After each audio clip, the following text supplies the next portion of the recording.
আমার জন্য দোয়া করবা তো ইনশাআল্লাহ। আল্লাহ যেন আমার সুস্থ রাখে। আমিও তোমাদের জন্য দোয়া করি। এই প্রবাসীদের কষ্ট আমার দেশের সরকারও বোঝে না, মা বাবা বোঝে না, স্ত্রী পুত্র বোঝে না।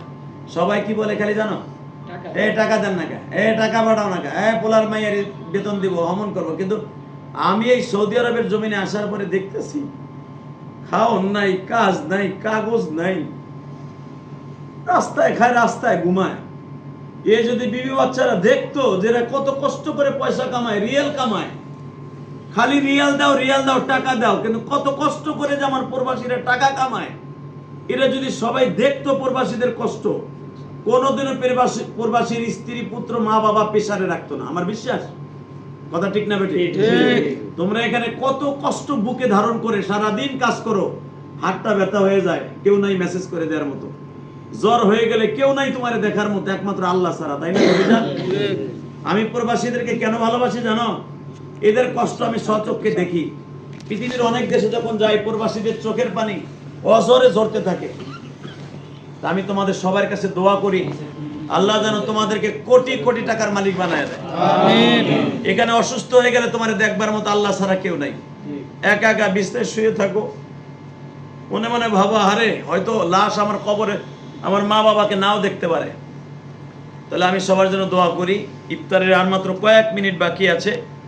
ইফতারের পূর্ব মুহূর্তে রব তুমি আমার ভাইদেরকে মাফ করে দিও, আমিন। আল্লাহ এদের জনম দুঃখিনী মা বাবারে মাফ করে দিও, আমিন। আল্লাহ প্রবাস জীবনে এদেরকে তুমি কোটি কোটি টাকার মালিক বানায় দিও, আমিন। আল্লাহ এদের টাকাগুলোকে তুমি কবুল করে নিও, আমিন। এদের সন্তানগুলোকে হক্কানি আলেম বানায় দিও, আমিন। আল্লাহ তোমার কাছে আরেকটা দরখাস্ত, যারা আমাদের মতো আলেম ওলামারে ভালোবাসে, কিয়ামতের মাঠে আমাদের সাথে হাসর করে দিও, আল্লাহুম্মা আমিন।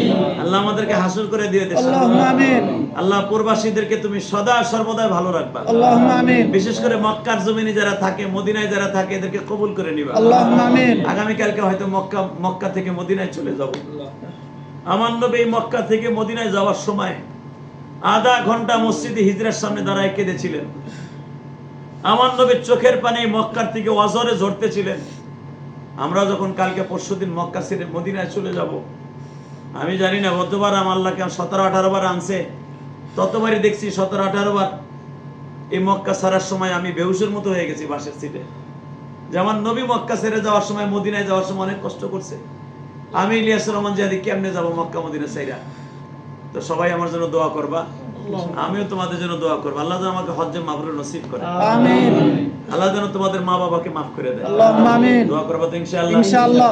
জুয়েল ভাইয়ের জন্য দোয়া করবা তো ইনশাআল্লাহ? যে আজকে আমাদের ইফতার মাহফিলে নিয়ে আসে, আজকে 15ই রমজান, 15ই রমজান যেন আমাদের সকলের জন্য হেদায়েতের জরিয়া হয়ে যায়, আমিন। আল্লাহ যাদের মা বাবা অসুস্থ, তাদের মা বাবাকে তুমি সুস্থ বানায় দিও, আল্লাহুম্মা আমিন। আল্লাহ যাদের ছেলে মেয়ে অসুস্থ, তাদেরকে সুস্থ বানায় দিও, আল্লাহুম্মা আমিন। হ্যাঁ, দোয়া করবে ইনশাআল্লাহ। এরপর ইফতারের আয়োজন হবে। তো আমি তোমাদের কাছে একটা দাবি রাখি, আমার মা যখন আমাকে 12 বছর বয়সে ছেড়ে চলে যায়, তখন আমার মা আমাকে বলছিলেন, ইলিয়াস রে, একদিন তোর টাকা পয়সা থাকবে, কিন্তু আমি মা থাকবো না। তো আমি তোমাদের কাছে একটা দাবি রাখবো, আমার মায়ের জন্য দোয়া করবা তো ইনশাআল্লাহ?